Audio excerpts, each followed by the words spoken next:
এয়ারপোর্টের হামলার পরে আজ সন্ধ্যাবেলা আওয়ামী সন্ত্রাসীরা আবার হোটেল লবিতে এসেছিল হামলা করার উদ্দেশ্যে, এবং সে সময় যুক্তরাষ্ট্রে অবস্থানরত এনসিপির সদস্যরা এবং আবার শুভাকাঙ্ক্ষীরা তারা তাদেরকে প্রতিহত করেন এবং পুলিশের সঙ্গে যোগাযোগ করেন। পরবর্তীতে পুলিশ ইনভেস্টিগেশন অফিসার তিনি প্রিসেন্টে এসে মামলা দায়ের করার জন্য আমাদেরকে পরামর্শ দেন। তার প্রেক্ষিতে আমি এয়ারপোর্টের খুব কাছের যে থানা পুলিশের রয়েছে সেখানে এসেছি, এবং যারা সেই দিন আমাদের উপরে হামলা করেছিল এবং হত্যা চেষ্টা করেছিল, ডেথ থ্রেট দিয়েছিল, তাদের ব্যাপারে আমরা এখানে মামলা দায়ের করেছি। এবং একই সাথে ইউএস পুলিশকে আমরা এই বিষয়টা অবহিত করেছি যে যারা এই ঘটনাগুলো যুক্তরাষ্ট্রে ঘটাচ্ছেন তারা বাংলাদেশে নিষিদ্ধ এমন একটি সংগঠনের সঙ্গে জড়িত, যারা গত বছর বাংলাদেশে গণহত্যা চালিয়েছেন, মানবতা বিরোধী অপরাধ চালিয়েছেন, এবং ইউএনের যে রিপোর্ট সে ব্যাপারে আমরা তাদেরকে অবহিত করেছি।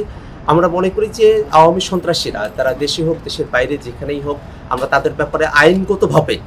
যে প্রতিকারের ব্যবস্থা সেটা আমরা গ্রহণ করব, এবং আমরা এই কথা বিশ্বাস করি যে আওয়ামী সন্ত্রাসীরা তারা যত ধরনের অপরাধ করেছেন